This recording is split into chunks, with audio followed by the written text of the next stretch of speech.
శ్రావణం mega sale మీ CMR legacy of జ్యువెలరీలో విఏలో 50% వరకు తగ్గింపు. వివరాలకు సంప్రదించండి. వాగర్థావివ సంపృక్తౌ వాగర్థ ప్రతిపత్తయే జగతః పితరౌ వందే పార్వతీ పరమేశ్వరౌ. ఆదిత్యాయ చ సోమాయ మంగళాయ బుధాయ చ గురు శుక్ర శనిభ్యశ్చ రాహవే కేతవే నమః. శృంగేరి జగద్గురు పీఠాధిపతులకి, కంచి పీఠాధిపతులకి నమస్కారములు తెలియజేసుకుంటూ కార్యక్రమాన్ని ప్రారంభిద్దాం. వీక్షించేటువంటి ప్రేక్షకులకి ఒక ముఖ్య గమనిక. అనేక మంది తమ యొక్క ప్రశ్నలని కామెంట్స్ రూపంలో తెలియజేశారు. కొంతమంది మెసేజ్ రూపంలో కూడా పంపించడం జరిగింది. అందులో ప్రధానంగా గమనించింది ఏంటంటే, ఎలాగో జన్మించిన నక్షత్రము, ఆ నక్షత్రాన్ని బట్టి ఒక రాశి ఉంటుంది, ఆ రాశి ప్రకారము మేము చూసుకోగలుగుతున్నాం. కానీ మా పెద్దలు వాళ్ళకి డేట్ ఆఫ్ బర్త్ అనేటువంటిది తెలుసు, కానీ అలాగే ఏ సంవత్సరంలో పుట్టారో తెలియదు. మరి అటువంటి వాళ్ళు కూడా చూసుకోవాలంటే ఎలా అనేటువంటి ఒక ప్రశ్నని తీసుకురావడం జరిగింది. కాబట్టి వీళ్ళందరినీ కూడా దృష్టిలో పెట్టుకొని, ఇప్పుడు ఏ నక్షత్రము ఏ రాశి వాళ్ళైతే జన్మిస్తారో ఆ రాశి మరియు ఒక మంత్లో ఒక డేట్ నుంచి ఇంకొక డేట్ మధ్యలో పుట్టినటువంటి వాళ్ళు ఒక రాశికి చెందిన వాళ్ళుగా మనకు తెలియచేయడం జరుగుతుంది శాస్త్ర ప్రకారము.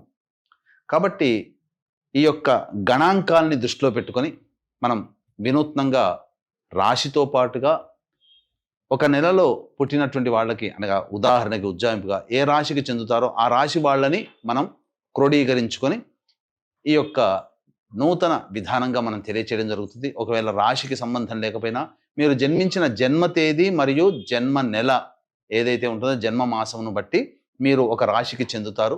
ఆ రాశిది ఆ ఫలితాలు కూడా మీకు కూడా ఉపయోగంగా ఉంటాయని చెప్పి తెలియచేయవచ్చు.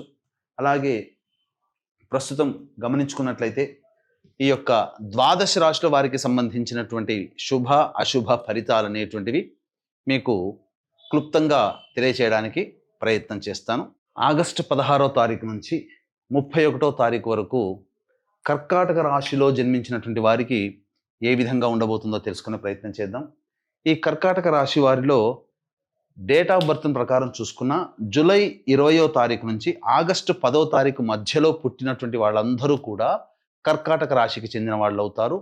నక్షత్రము రాశి మీకు గనక తెలిసినట్లయితే కర్కాటక రాశిదే మనం చెప్పబోతున్నాం. అలాగే డేట్స్ ప్రకారం జూలై 20 నుంచి ఆగస్టు 10 మధ్యలో పుట్టినటువంటి వాళ్ళు కర్కాటక రాశికి సంబంధించిన వ్యక్తులుగా మనకు ఈ సంబంధించినటువంటి మోడర్న్ ఆస్ట్రాలజీ తెలియజేస్తుంది. కాబట్టి ఆ విధంగా మనం ఫలితాలు తెలియచేద్దాం.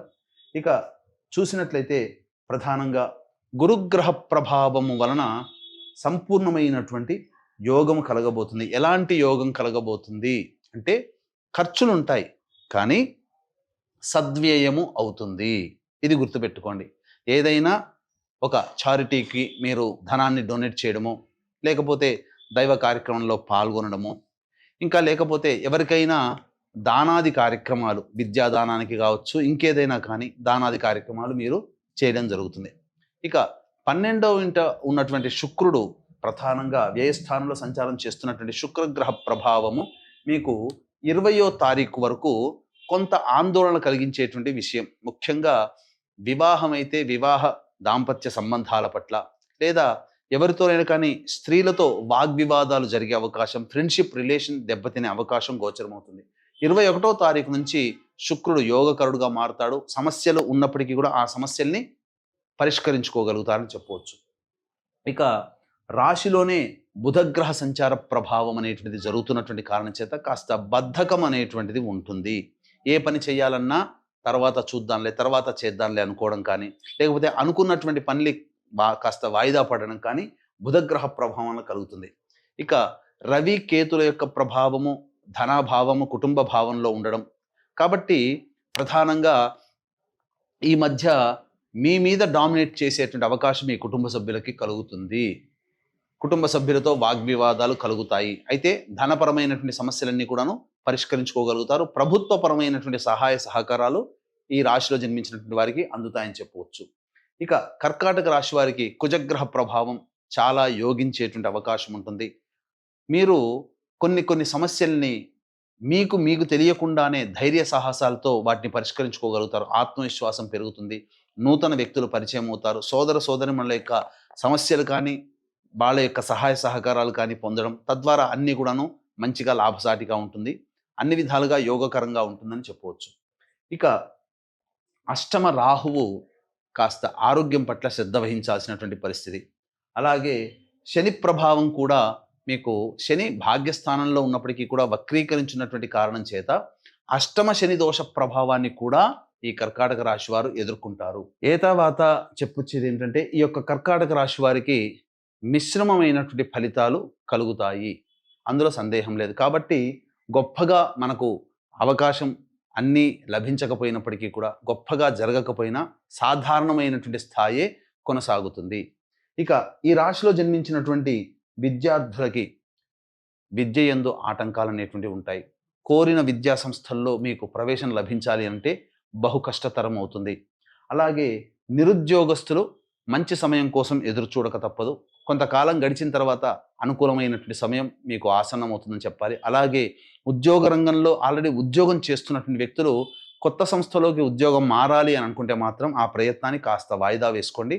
సమయం అనుకూలంగా లేదు, కష్టపడతారని చెప్పవచ్చు. ఇక ప్రధానంగా 21వ తారీఖు నుంచి వివాహ సంబంధమైనటువంటి విషయాల్లో వివాహం కాని యువకులకి కొన్ని సంబంధాలు కుదిరే అవకాశం ఉంటుంది. కాబట్టి జాగ్రత్తగా ప్లాన్ చేసుకోండి. ఇక సంతానపరమైనటువంటి సమస్యలతో ఇబ్బంది పడేటువంటి వాళ్ళకి చక్కటి అవకాశం అనేటువంటిది కలుగుతుంది. సంతాన సాఫల్యత కలుగుతుంది.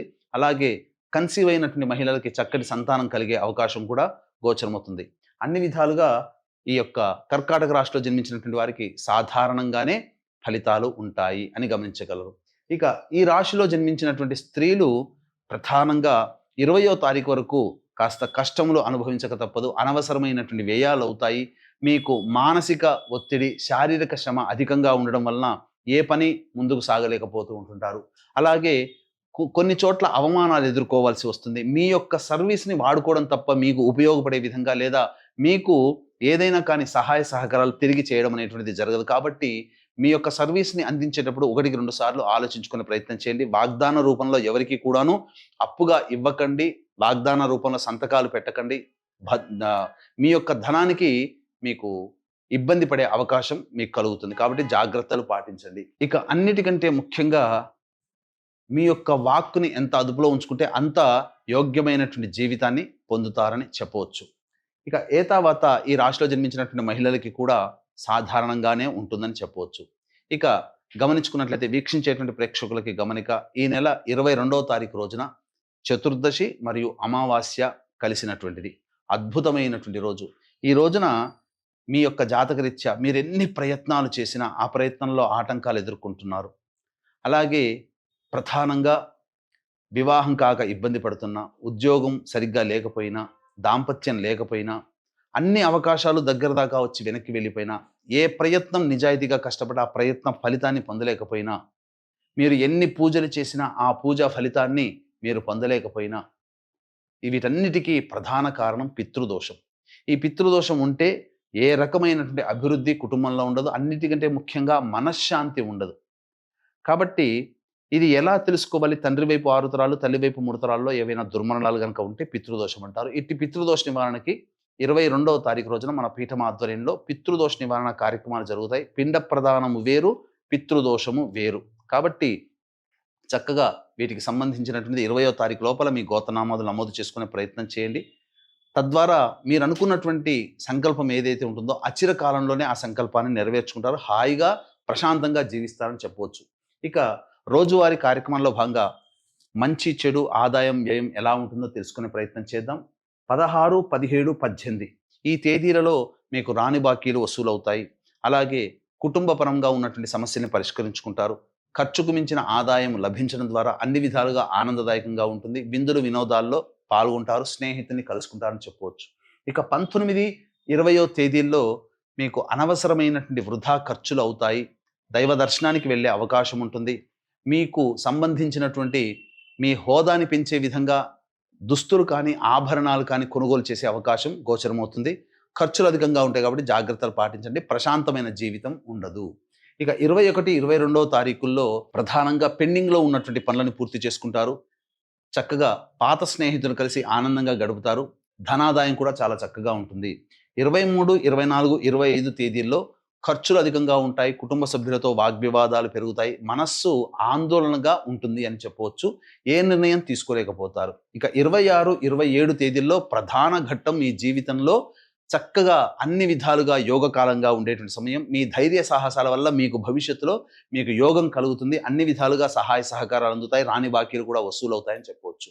ఇక 28, 29, 30 మరియు 31 తేదీల్లో మీ ఆరోగ్యం పట్ల శ్రద్ధ వహించాలి. తల్లిగారి ఆరోగ్యం పట్ల కూడా శ్రద్ధ వహించాలి. వాహనాన్ని నడిపేటప్పుడు జాగ్రత్తలు పాటించాలి. గృహ మరమ్మతులు, వాహన మరమ్మతులకి ఖర్చులు అధికంగా ఉంటాయి. ప్రశాంతత లేని జీవితాన్ని గడుపుతారు. సంతృప్తి అనేటువంటిది ఉండదు. తర్వాత చెప్పుకొచ్చేది ఏమిటంటే సాధారణమైనటువంటి ఫలితాలు ఈ యొక్క కర్కాటక రాశిలో జన్మించినటువంటి వారికి కలుగుతాయి. కాబట్టి ఈ కర్కాటక రాశిలో జన్మించినటువంటి వారికి మంచి ఫలితాలు రావాలి, సమస్యలు తీరాలి అనుకుంటే ప్రతిరోజు దత్త అష్టకం, కాలభైరవాష్టక పారాయణం రోజుకి 3 సార్లు పఠించండి. సర్వం శ్రీ ఉమామహేశ్వర పరబ్రహ్మార్పణమస్తు.